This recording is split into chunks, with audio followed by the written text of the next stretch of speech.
सांगलीमध्ये कृष्णा नदीची झपाट्यानं वाढणारी पाण्याची पातळी आता संथ गतीनं होतीये। तर कृष्णेची पातळी रात्री 40 फूट 6 इंच इतकी होती आणि ती पातळी आता 40 फूट 2 इंचापर्यंत आली आहे। रात्रीपासून 4 इंचानं पाणी पातळी कमी झाली आहे, मात्र इशारा पातळी ही 40 फूट आहे, त्यामुळे कृष्णा काठाला थोडा दिलासा मिळाला।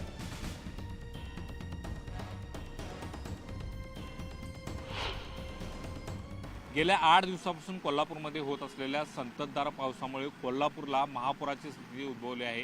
माझ्या पाठीमागे पाहायला गेलं तर व्हीनस कॉर्नर या परिसरामध्ये पावसाचं पाणी आणि महापुराचं पाणी येऊन पोचल्यामुळे हा सगळा परिसर आहे ते जलमय झालेले आहे। रस्त्यांना नदीचं स्वरूप आल्याचं पाहायला मिळते।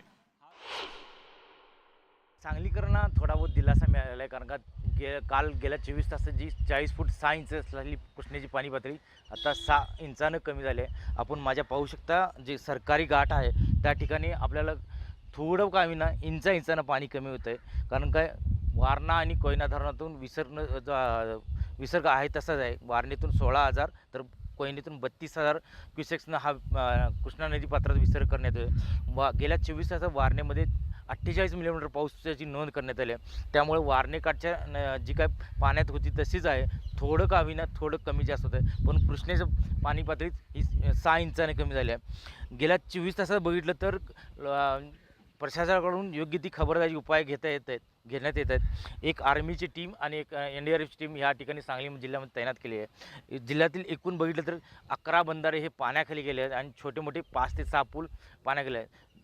साधारणतः 38 रस्ते आहेत हे पाण्याखाली गेले आहेत। जिल्ह्यातली शेती जी काय आहे ऊस, भात आणि सोयाबीन ही शेतीसुद्धा पाण्याखाली गेली आहे। लोक पर्यायी मार्गाने आपले व्यवहार करत आहेत, परंतु गेल्या 3 वर्षाचा 2005 आणि 2019 आणि 2021चे महापुराच्या अनुभव बघितला, लोकांना कुठंतरी धास्ती आहे की पाऊस सुरू झाला तर पुन्हा कुठंतरी पाणी वाढण्याची भीती वाटते। त्यामुळं लोकांनी सतर्क राहावं प्रशासनाने इशारा दिलेला आहे।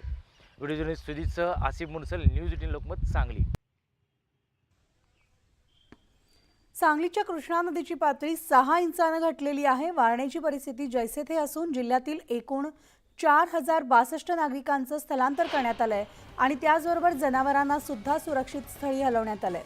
जिल्ह्यामध्ये कृष्णा आणि वारणा नदीकाठची हजारो हेक्टर शेती पाण्याखाली गेली आहे, तर यामध्ये आता भात, सोयाबीन, ऊस आणि भाजीपाला अशी अनेक पिकं पाण्यात गेल्यामुळे शेतीचं मोठ्या प्रमाणात नुकसान झालंय।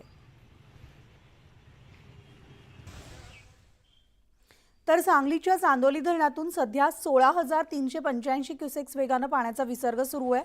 त्यामुळे आता धरणाच्या दरवाजातून बाहेर पडणारं पाणी नदीपात्रात येऊन मिसळत आहे। तर धरणाच्या विसर्गाची ही विहंगम दृश्य निसर्गप्रेमींनी आपल्या कॅमेऱ्यामध्ये कैद केली आहेत।